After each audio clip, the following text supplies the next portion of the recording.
જય જવાન જય કિસાન।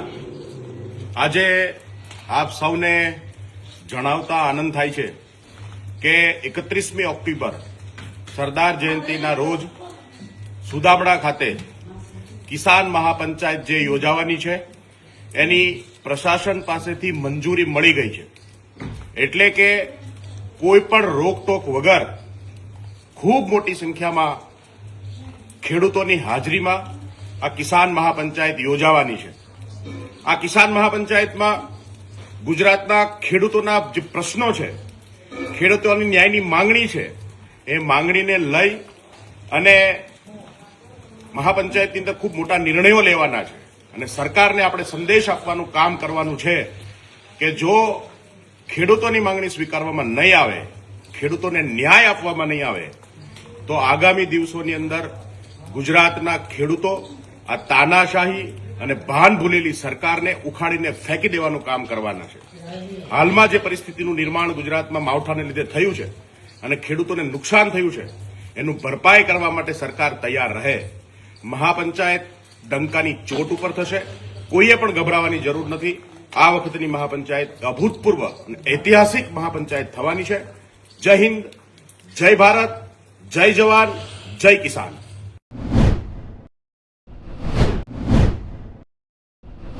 આપનો ધાર્મિક માથુકિયા। જય જવાન જય કિસાન। મિત્રો, આવતીકાલે એક ખેડૂતો માટે ઐતિહાસિક દિવસ બનવા જઈ રહ્યો છે। જી હા, સુદામણા ગામ ખાતે ખેડૂત મહાપંચાયતનું આયોજન છે આવતીકાલે, એટલે કે 31 ઓક્ટોબરના રોજ, જ્યાં ખૂબ મોટી સંખ્યામાં ખેડૂતો એકઠા થવાના છે। ત્યારે બે ત્રણ બાબતો અમારી સામે આવી છે જે ભારતીય જનતા પાર્ટીના અને એમના મળતિયાઓ ખેડૂતોમાં એક અફવાઓ ફેલાવી રહ્યા છે કે અહીંયા પોલીસ લઈ જશે, આ થશે, તે થશે। તો તેમને એક સ્પષ્ટતા કરવા માટે આવ્યો છું કે આપ જોઈ શકો છો પૂરજોશમાં અહીં તૈયારી ચાલી રહી છે। પોલીસશ્રીએ પણ આમની પરમિશન આપી દીધી છે। બીજી વસ્તુ, કાલે કદાચ વરસાદ વરસે છતાં પણ આ સભા કન્ટિન્યુ ચાલુ જ છે। એટલે આવતીકાલે તમામ ખેડૂતોએ પોતાની એકતા બતાવવા માટે અને જે કડદા વિરોધી આંદોલન છે એ આંદોલનમાં તમારો સહયોગ આપવા માટે આવતીકાલે 31 ઓક્ટોબરના રોજ અહીં હાજર રહો। બે હાથ જોડીને અપીલ છે, આવતીકાલનું આંદોલનને આપણે ઐતિહાસિક મહાપંચાયત બનાવીએ। જય હિન્દ, જય ભારત। નમસ્કાર મિત્રો, હું છું ડોક્ટર જ્વેલ વસરા, કાર્યકારી અધ્યક્ષ મધ્ય ઝોન। આજે હું સ્થળ ઉપર છું જે જગ્યાએ આપણે આવતીકાલે જે સભા થવા જઈ રહી છે એ જગ્યાએ છું અને આ જગ્યાએથી હું એક ખેડૂતની દીકરી તરીકે હું મારા ખેડૂત ભાઈઓને એક આહવાન કરું છું કે આપણે સૌ કાલે આવીએ અને અરવિંદ કેજરીવાલ સાહેબ અને ભગવત માનને જે આપણા દુઃખમાં સાથ દેવા આવી રહ્યા છે ત્યારે એમની સાથે આપણે બેસી એમની સાથે વાર્તાલાપ કરીએ અને આપણે સૌ એમને જે આપણું દુઃખમાં સાથ દેવા આવતા હોય ત્યારે આપણે એમની સાથે હોવા જોઈએ। એટલે આપને હું ફરીથી કહું છું, એક ખેડૂતની દીકરી તરીકે કહું છું કે આપણે સૌ કાલ મળીએ અને એમને સાંભળીએ અને આપણી વ્યથા જે છે એને આપણે સંભળાવીએ। જય હિન્દ, જય ભારત। નમસ્કાર, હું અમૃત મકવાણા, આમ આદમી પાર્ટી પ્રદેશ સંગઠન મંત્રી અને સુરેન્દ્રનગર લોકસભા ઇન્ચાર્જ। સાથીઓ, આપ સૌ જાણો છો કે બોટાદની અંદર જે કડદા કાંડ થયો અને ખેડૂતો પર અત્યાચાર કરવામાં આવ્યો એના વિરોધમાં આવતીકાલે 31/10/2025 શુક્રવાર બપોરે 1 કલાકે સુરેન્દ્રનગર જિલ્લાના સાયલા તાલુકાના વાંટાવચ ખાતે કિસાન મહાસભાનું આયોજન કરવામાં આવ્યું છે। આ કિસાન મહાપંચાયત માટેની તમામ પ્રકારની મંજૂરીઓ આપણે મેળવી લીધેલી છે અને આમ આદમી પાર્ટીના રાષ્ટ્રીય સંયોજક માનનીય અરવિંદ કેજરીવાલજી અને પંજાબના લોકપ્રિય મુખ્યમંત્રી સરદાર ભગવત માનજીની વિશેષ ઉપસ્થિતિમાં કિસાન મહાપંચાયતનું આયોજન કરવામાં આવ્યું છે। સાથીઓ, આપ સૌ જાણો છો કે છેલ્લા 7 વર્ષથી કિસાનોના અનેક પ્રશ્નો માટે માનનીય રાજુભાઈ કરપડા અને આમ આદમી પાર્ટી પૂરી તાકાતથી આર પારની લડાઈ લડે છે અને જ્યારે બોટાદની અંદર કડદાકાંડ થતો હતો અને એના વિરોધની અંદર જ્યારે એમને અવાજ ઉઠાવ્યો ત્યારે એમને જેલમાં પૂરવામાં આવ્યા, અનેક સાથીઓને જેલમાં પૂરવામાં આવ્યા, ખેડૂતો ઉપર અત્યાચાર કરવામાં આવ્યો અને એના વિરોધની અંદર જ્યારે કિસાન મહાપંચાયત આયોજન થઈ રહ્યું છે ત્યારે આ જિલ્લાના તમામ ખેડૂતો, ખેડૂત પ્રેમીઓ અને ગુજરાતના તમામ જાગૃત નાગરિકોને હું વિનંતી કરું છું કે આ કિસાન મહાપંચાયતની અંદર ઉપસ્થિત રહી રાજુભાઈ કરપડાની અને આમ આદમી પાર્ટીની જે લડત છે એ લડતને સમર્થન આપો। અવશ્ય પધારો કિસાન મહાપંચાયતમાં, આવતીકાલે 31/10/2025 સુરેન્દ્રનગર જિલ્લાના સાયલા તાલુકાના સુદામડા ખાતે કિસાન મહાપંચાયતમાં પધારવા માટે આપ સૌને વિનંતી.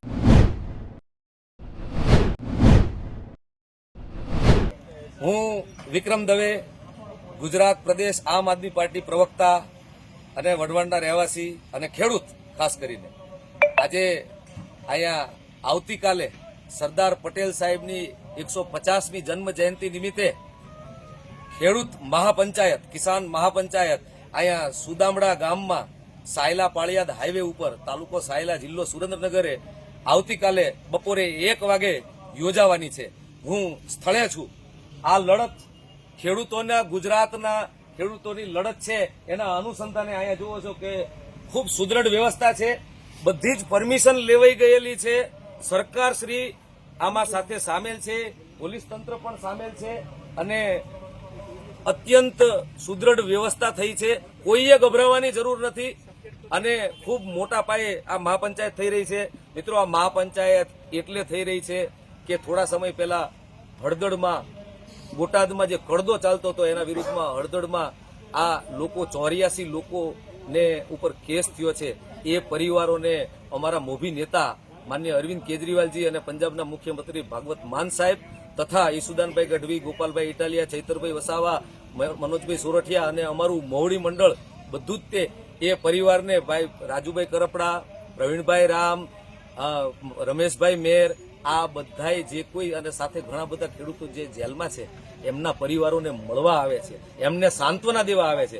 અને બીજી વાત એ કે બોટાદમાં કડદો બંધ થાય અને કપાસ પકવતા ખેડૂતોને ખાસ કરીને સમયસર જે ટેકાના ભાવે ખરીદી નથી થતી, જે આસો મહિનાની શરૂઆતમાં નોરતામાં ચાલુ થવી જોઈએ અને એના હિસાબે ખેડૂતોના હિતમાં કંઈ રહેતું નથી અને ખેડૂતો પાસેથી કપાસ પડાવી જાય છે. આ બધી ચર્ચાઓ કરી અને ખેડૂતોને કેવી રીતે ન્યાય મળે એના માટેનું આ મહાસંમેલન છે, મહાપંચાયત છે.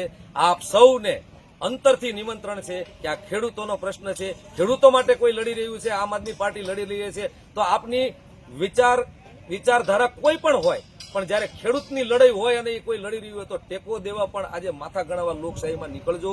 આપ સૌને વિનમ્ર અપીલ છે કે આપ સૌ આ મહાપંચાયતમાં પધારો અને આપણા ખેડૂતોની જે વાતો છે એને બળ આપીએ. જય હિન્દ, જય ભારત. નમસ્કાર મિત્રો, હું આપનો દોસ્ત કિરણભાઈ વેજલપુર, માલધારી સેલ પ્રદેશ પ્રમુખ. આજે અહીંયા ઐતિહાસિક ભૂમિ પર ઉભા છે મિત્રો. આપને એક આમંત્રણ અપાવ્યો છું ખેડૂત મહાપંચાયતનું. 31/10/2025ના રોજ સુદામડા ખાતે માનનીય રાષ્ટ્રીય સંયોજક શ્રી અરવિંદ કેજરીવાલ સાહેબ આવી રહ્યા છે અને પંજાબના મુખ્યમંત્રી ભગવાન માન સાહેબ આવી રહ્યા છે.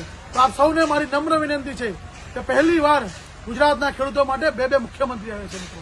આપણે ખૂબ સમજવાની જરૂર છે કે જે પ્રમાણે હળદર ગામમાં કરદાણી માટે ખેડૂતો પોતાનો અવાજ લઈને નીકળેલા અને આ ભાજપીય કરદા પાર્ટીને ગમ્યું નહીં અને જે આપણા દીકરાઓને 85 દીકરાઓને આજે ભાવનગરની જેલમાં પૂરી દીધા છે.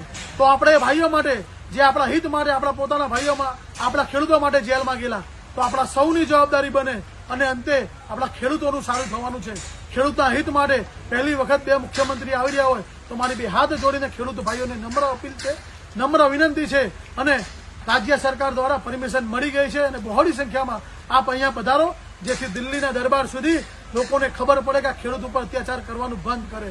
અને જે પ્રમાણે આપણા ભાઈઓ ઉપર અત્યાચાર થયો હળદર ગામમાં ખેડૂતો ઉપર, જ્યારે કિસાન મહાપંચાયત ચાલતી હતી, રાજુભાઈ કરપડા હોય, પ્રવીણભાઈ રામ હોય, કિસાનોને સંબોધતા હતા અને પોલીસ રક્ષકની જગ્યાએ ભક્ષક બનીને આપણા ખેડૂતો ઉપર અત્યાચાર કર્યો અને અત્યાચાર કર્યા પણ તેમનું મન ના ભરાયું અને ખેડૂત પોતાના ઘરમાં ગયો. અને જ્યારે કોઈ વડીલ ઘરમાં જાય તો એની મા, બેન, દીકરી બચાવે. એ મા, બેન, દીકરીઓનો શું વાંક હતો?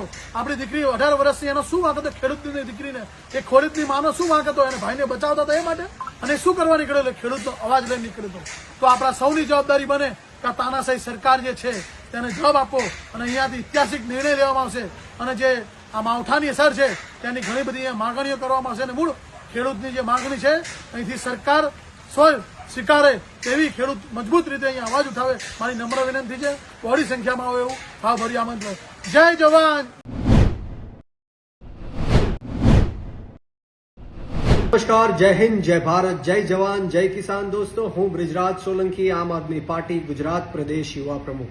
મિત્રો, આવતીકાલે એટલે કે તારીખ 31 ઓક્ટોબર 2025 ના રોજ આમ આદમી પાર્ટી દ્વારા કડદા પ્રથાને જે રીતના તાજેતરમાં ખેડૂતો સાથે અન્યાય અને અત્યાચાર કરવામાં આવ્યો છે તેના વિરુદ્ધમાં કિસાન મહાપંચાયતનું આયોજન કરવામાં આવ્યું છે. બપોરે 1 કલાકે સુરેન્દ્રનગર સાયલા ખાતે, સુદામડા ગામ પાળિયાદ હાઈવે ખાતે અરવિંદ કેજરીવાલ સાહેબ અને ભગવત માન સાહેબ પણ ઉપસ્થિત રહેવાના છે. ત્યારે સમગ્ર ગુજરાતના ખેડૂતોને હું આજના દિવસે આહવાન કરવા માંગુ છું કે આવો આપણે સૌ સાથે મળીને ખેડૂતોના હક, અધિકાર અને ન્યાય માટે આવતીકાલે ગુજરાતની અંદર જે ઐતિહાસિક ખેડૂતોની મહાપંચાયત યોજાવા જઈ રહી છે એના આપણે સૌ સહભાગી બનીએ અને આવનારા દિવસોમાં આમ આદમી પાર્ટી ખેડૂતોના હક, અધિકાર અને ન્યાય માટે લડત લડવા જઈ રહી છે. ત્યારે આપણે સૌ આ સભામાં ઉપસ્થિત થઈએ અને સાથોસાથ આ ખેડૂતોની સાથે જે અન્યાય અને અત્યાચાર થાય છે એના વિરુદ્ધમાં અવાજ બુલંદ કરીએ.